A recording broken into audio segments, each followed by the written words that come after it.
Welcome back to Ask Sloan, everybody. Sponsored by Zentavos. Keep more of your money. Welcome back to Ask Sloan, everybody. I'm sitting here with one of my good friends, Mike Norng. He's got an incredible story, right? From the streets of Houston to now running a multi-million-dollar vertically integrated automotive business, right? And started with a little car wash in Midtown. And now he's crushing it, taking names. What's going on, boss? No, I just love being here, supporting you, doing everything, because you've been with me for a very long time. So, yeah, this is gonna be awesome. It's definitely been a journey, hasn't it? Yeah, it have. Woo, dog. Yeah. So, tell us a little bit about your story, bro. So, I started washing cars, and that was what I was passionate about. And a few months went by, and then I was like, man, it's raining, and I'm not making any money, and it's doing this, and then all of a sudden I own a business, and I got people I gotta pay, and I got overhead just like everybody else, rent, light bill, water bill, stuff like that. And I started adding stuff to my business, and I kept on adding little stuff, because I had to add stuff because we had to make money when it rained because the car wash is shut down. Like so what? What'd you add? Like paint chip, rock chip, like glass repair. Okay. Just anything, man. Like I try to add just to redo a dressing, just little stuff I added. But then I added like two things that made a big difference, and one of them, of course, is window tint. Mm-hmm. And then the other one was paint protection film. Paint protection film didn't take off at that time because it was still 2005 and it was kind of new to the market. I mean, it had been around for a while, but it was like still new. Window tint been around for a long time, and if you know anything about window tint, like it is the first aftermarket add-on when a consumer buy a car. And if you think about it, what is the biggest city in America? Well, New York. New York. Yeah. But New York is cold half the year. What's the second biggest city? LA. LA. But LA is 70 degrees, plus their tint law is 70%, which is clear. What's the third largest city? Right now, Chicago. Chicago is cold half the year. What is the fourth largest city?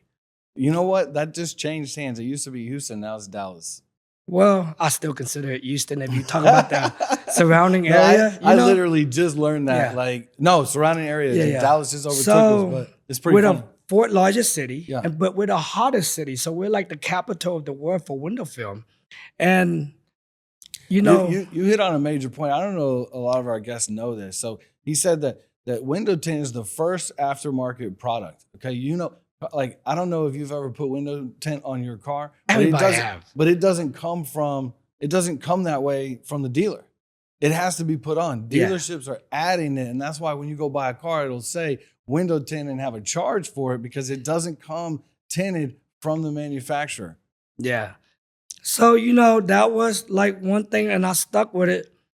And I kept on sticking with it. And, everybody always tell me you're a lucky guy, but I feel like the harder you work, the luckier you get.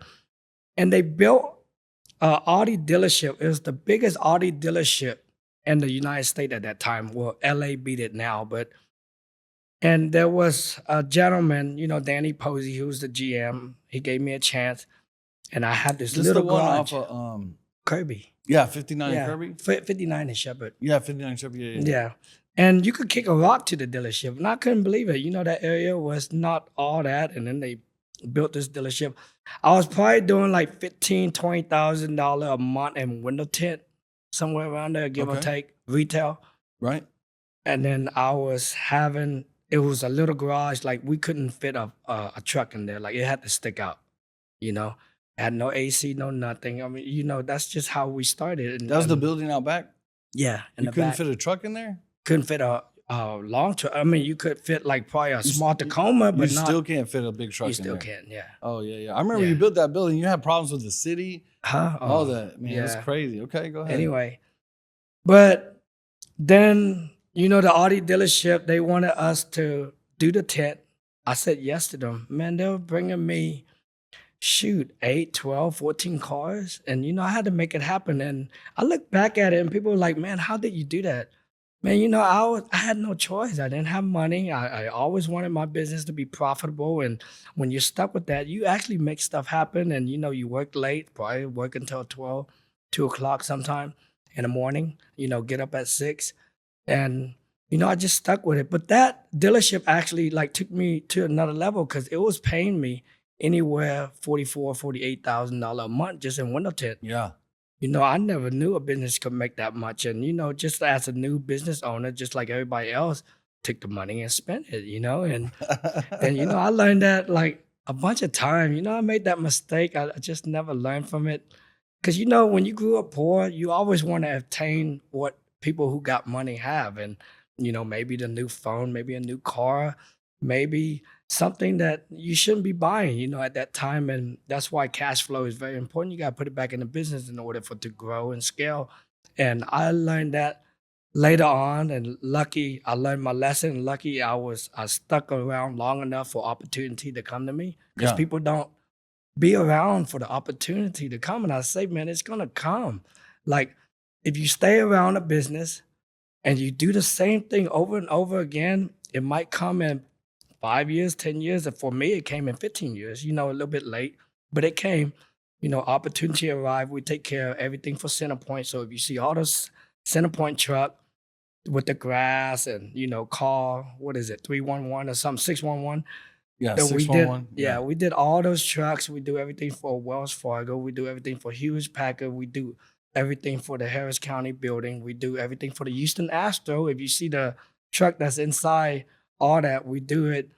So how'd you get those corporate clients? Just by being around relationship, man. Like being around where?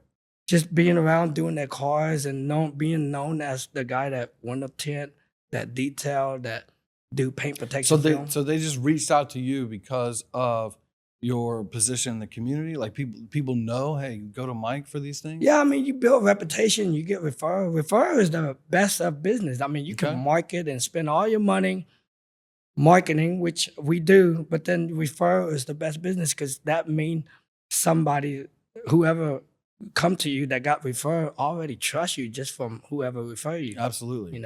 Yeah, no, my business is pretty much 100% referrals. Yeah, of course. It's more than a hot lead. Like people need relationships that they can trust. Yeah. And when you get a referral, like they already know, hey, you're taking care of this person, so you'll take care of me too. Yeah. Because we bring a lot of people to you. They don't question like, hey, give me a proposal, give me a quote. How much you gonna charge me? They were like, if Mike is using you, shoot, we're gonna use you too. Absolutely. You've done a lot for me, Yeah. Thank you, Mike. I appreciate it. You've done a lot for me too, bro. It's reciprocal, man. Yeah.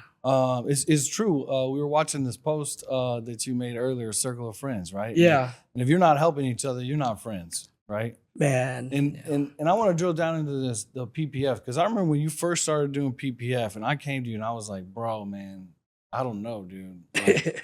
Like you rented this expensive location next to Tesla up north, and you were working till 2, 3 in the morning, and I was like, man, this stuff is just for like Ferraris and Lambos and stuff. Like who's gonna spend $10,000 to wrap their entire car? Like how are you gonna like turn that into a business? We're supposed to fail at that location. So me and my partner, we put in money, and basically at that time it was probably all our money, and it was 26,000 square feet building. I mean, it was right next to Tesla. Yep. Right next to a bunch of businesses that were $1 billion, and I don't know why they say yes to us for renting it, but I mean, we spent an arm and a leg for it. It was like $26,000 a month just in, rent and overhead, and I don't know what we're doing, but we said to ourselves, during a drive back from San Antonio, me and Mike Vu, we said if we want to take over Tesla, we got to be next to Tesla. Yeah. And so it was a very ambitious idea. Yeah. And so we got our realtor, her name's Cindy Ong. Cindy, you're amazing. Like, she makes stuff happen for us. But she came back and she said, you know what? It's not a bad thing. It's not a good thing. But you know what? They answered back and actually gave you a price. Now let's negotiate. Because My partner always said, "Man, they're gonna say no." I said, "Well, that's the worst thing they can say to us. Like, it's no." If you don't ask, it's Yeah. definitely a no. So That's a nugget right there. Hey, people, if you don't ask, it is a no. Yeah. Okay. So, like, my parents taught me this when I was young, right? Like, ask. Okay. Just keep asking and keep Yeah. asking and keep asking and keep asking, right? Yeah. And you will be amazed at what opportunities are available. And what Mike's talking about is this location. They didn't have. They actually lost their lease. Okay, the leaseholder couldn't went bankrupt, whatever. Okay, and they lost their lease, and so they needed to subsidize that as quickly as possible. Like, they needed to bring in some money, so they actually gave them like a 50% discount on the Yeah. rent for like 1 or 2 years. Yeah. Yeah. And so they went in and made it happen. And it's the vision. Okay, so it takes vision too, people. Right? Okay, so their vision was Tesla is coming on the scene. They're proliferating. I don't know why people with Teslas, like people with Teslas, Tesla, they know, love their car for some reason. Like, they love that thing so much Yeah. that they want to put this paint protection film on it to keep it nice forever, right? Kind of like, what is the situation? Why are people putting PPF on Teslas? So the thing about Tesla is, you know, the first buyer of Tesla was guys that wanted to save the earth. These guys could have went out and bought like a Porsche and a Ferrari. Like, it was crazy. One of their car, the Model S, is worth like probably 100,000 at that time, 70, 100, somewhere around there. But these guys actually can purchase a very expensive car, and they wanted to save the world. And you know, that's the whole thinking process of them. And they actually wanted to protect it and want to drive it forever. And in order to keep their car looking new every day, is paint protection film. It's a clear film that protect your car from rock, chip, and scratches. You know, back in the days, they used to put the black leather bra. Yeah. Well, Yeah. you know, that didn't look good. So we got it No, clear, it and does you not couldn't look tell. good, did it, right? Yeah. And they did window film. So Elon is very known he loved glass. Okay. And since he loved glass, he put a lot of glass on his car. And that was the best thing for the window film industry. Yeah. We was making, you know, at that time, we wasn't like normally making $1,000 window tint in a car, but on that car, we started making 1,000. So before Tesla, we wasn't a multi-million-dollar company. We wasn't even $1 million company. Tesla, so I owe everything to what Elon built in Tesla, because they put a lot of education to the product that we provide, and we became a multi-million-dollar operation because of Tesla. Because you got to think about it. I think in August of, I forgot, 2020, somewhere around there, or there was a report that said Tesla sold more car than everybody else. I think Toyota beat them, but then they were number 2 or whatever. But you got to think how many Model 3, how many Model Y came out. Like, we had a line out the shop just to do Tesla because people trust us. And that's why it was so important. Our vision came true to be next to Tesla, even though we had to wake up, be at work at 6, you know, stay there until 12:02. You got to understand, at that time, I had a very small staff, and you need a bigger staff if you're going to have a bigger space, bigger operation. And we operated, like, me and my partner and everybody that's there, and they still there with us. Everybody that was there from the beginning still there with us because they believe in what we're doing too. And man, we work our butt off. And then, you know, the worst thing that happened right after we were working our butt off was COVID. Yeah. And then the thing is, some of my guys got sick. But man, me and Mike Vu, we had to take over, and we work in the morning all the way to night, because the customer, at the end of the day, they don't care if you're sick. You can't complain. I want my car back. I mean, I want my car done. I want my car back. And, you know, we made it happen. And that was the thing. We always move a mountain, like, just to do everything. But you have to be in that kind of situation, and you have to be, like, really strong of a person, you know, to do something like that. Like, right now, if you tell me, hey, Mike, I need you to work 6 in the morning to 12 o'clock at night, man, I can't do it no more. You know, I already put in my time to do that. So, you know, I'm enjoying the fruit of my labor now. Absolutely. Yeah. Absolutely. And I remember you had a goal to become the #1 PPF installer in the nation. And you went on a mission to learn how to be the best installer in the nation. And you went to tenor battles and PPF battles. You went to all these competitions. You went and studied behind the people that were leading in the industry. This was an emerging market, right? So tell us about that journey. You know, looking back at it, if you ever, and you know, this, any industry you are in, even if it's big, make it small by meeting people. And that's what I did. I went to shake hands. I went to different shops around the nation because I wanted to be the best installer, and I also wanted to be the best businessman. And I kept on learning stuff, and I traveled to a bunch of very sophisticated shops. One of them is Protective Film Solution. One of them is One-on-One. And, you know, I saw the operation. I mean, you know, Protective Film Solution, they do all Jay Leno car. And Ryan Townsley, thank you very much for allowing me to be at your shop, you know, 2 or 3 times a year, because I'm always picking his brain. But, you know, you have to be surrounded by guys that are doing that so you can learn that. And that's what I did. That's why I say you got to be careful, you know, how you talk, because you can, you know, you don't want to trash talk or do something negative in the industry where they won't allow you in their door. But I can go into any shop and knock on their door and they'll let me in. They'll be like, hey, Mike, because, you know, I'm at that level now and they want to pick my brain. Like I pick Ryan Townsley brain and, you know, it's circle, and I'll allow anybody in my shop. But then once you're negative, you know, I don't want to be around negative people. That's why I say, man, you got to change this and look at the world in a different perspective, because that's what creates your reality. Absolutely. Yeah. Absolutely. Yeah, no, they say, like, if you have to tear someone else's business down in order to prop your business up, you have nothing. Yeah. You have no value, and you're going to have no friends, and doors are going to close on you instead of the opposite, right?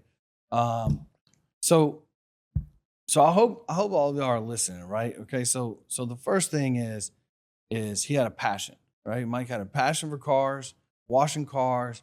Okay, then he got that entrepreneur bug. Hey, how do I turn this into a business? Okay, and the first thing he did was he started selling squeegees.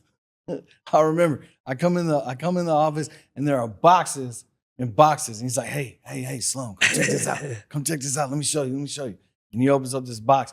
And it's a box of squeegees. How much are those squeegees? How much you selling for? Like $3? I think like $14. Okay, $14. Yeah. You sell the squeegee for $14. How much you buy them for? Probably about 4 something landed, you know. Okay. He buys them for $4. He sells them for $14. That is a 300% but you gotta buy. margin. But you gotta buy like over 3,000. No, wait, time out. Now, he's gotta buy in bulk. It's not like this is not onesie twosies. This is a wholesale people game. look at it, be like, oh, you know what? No. He's you gotta buy 14 minus $4, and then he's making this much money. But you know, that's the risk I take. I buy this, and if I stuck with it, if I can't move it, I'm stuck with it. That's right. And you're not. He didn't buy that on credit, right? So let's just say an order of 10,000 squeegees. Okay, that's $4,000. Yeah. So you got to come off of that. Okay, then you got to have the whole mechanism to sell, right? Yeah. Okay. And that business that you have is called Make More Money, right? Yes. Okay. And so being vertically integrated, being vertically integrated in an industry means that you have now started to develop products and services that increase in the industry. So not only is he washing cars, but he starts doing window tint. Then he starts making tools for the window tinter. Okay. Then he partners up with a couple of guys, good friends of ours, Ray and Aladdin. Shout out to you, gents. And they create auto film mastery. Okay, so PPF was an emerging market, and now they're teaching people how to install PPF because Mike became one of the top installers in the nation. Right. So vertical integration. Okay, so now every time somebody is tinting a window, potentially Mike's making money. Not just when he's tinting a window, when anybody's tinting a window, because they're buying solution from him, they're buying tools from him, they're buying vests from him, they're buying squeegees from him. The whole array of what you need now to install PPF and window tint, you can get it. We're in Mike 12 Norng. different countries now. So, what? you know, Come on. Yeah. No, you know, it took a really long time. I mean, it's a slow game, but you know, I own... 10 years. I mean, here we are, 2026, right? When did you start the car wash? 2013? Oh, 2005. In 2005, forgive me, 20 years. 20 years.